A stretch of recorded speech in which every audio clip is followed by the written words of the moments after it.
Well, another 2 Iraqi cities are now at risk of falling into ISIS hands.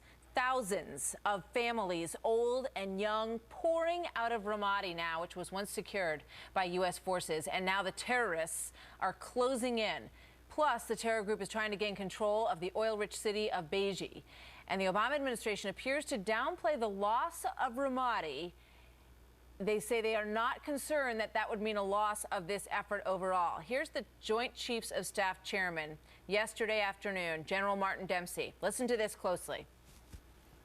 The city itself is, it's not symbolic in any way. It's not been declared, part of the caliphate on one hand or central to the future of Iraq. The issue here is not brick and mortar. It's about defeating ISIL. So, as I said, I would much rather that Ramadi not fall, but it won't be the end of a campaign. Should it fall, we got to get it back.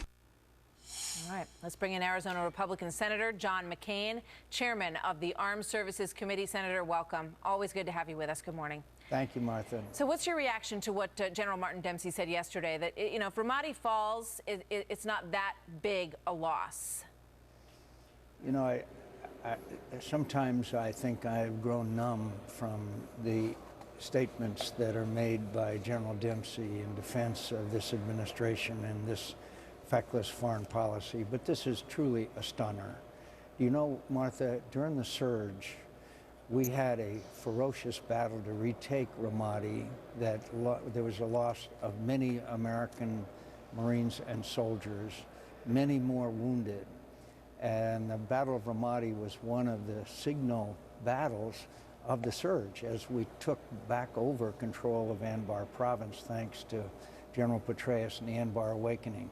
And now this general says that it really doesn't matter. I wonder what he would say to the families of those Marines and soldiers, those brave Americans who were killed and wounded in the battle for Ramadi.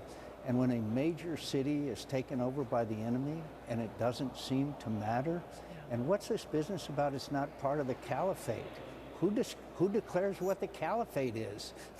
Yeah. ISIS does. And clearly, if they're able to take over Ramadi, then it will indeed become part of the caliphate. I watched a report earlier today, and an on-the-ground military leader in Iraq saying, we have called in coordinates. We have been asking for airstrikes in this area of Ramadi for weeks, and we're not getting them from this so-called coalition, Senator. What's that about? Well, it's about this tepid response to this threat of ISIS. But the reason why they're not able to really have precision airstrikes is because the President and General Dempsey refused to send forward air controllers on the ground who can identify targets. When you don't have forward air controllers on the ground, you can hit stationary targets. It's almost impossible to hit a moving target. That's a fundamental of warfare. But to somehow, oh, by the way, the thousands who are now being displaced, not to mention those who will be treated as we know ISIS treats those who are left behind. I mean, this may be one of the most bizarre and insensitive statements I have ever heard a military leader make. And, but he is also the mouthpiece for a failed, not only a failed policy, there is no strategy, either in Iraq or especially in Syria. Every military leader that I've spoken with on this says, well, we could eliminate ISIS. And we have the military power, we have the capability, we understand how to do it, we've done it before. So why doesn't the president do that if indeed that's the truth, while these people are slaughtering innocents? Well, for the same reason why he pulled everybody out of Iraq when Senator Graham and I predicted exactly what was going to happen. This president believes in leading from behind. And of course, we at least are doing something in Iraq. In Syria, there is no strategy whatsoever as ISIS continues to gain there. And by the way, as you know, spread all over the Middle East and even down into Africa. But again, this statement, I don't know how you respond to the families, to the mothers of these brave Americans who were killed and wounded in the Battle of Ramadi, which was the turning point in our whole effort in Iraq, where thanks to General Petraeus and a winning strategy, we had it won.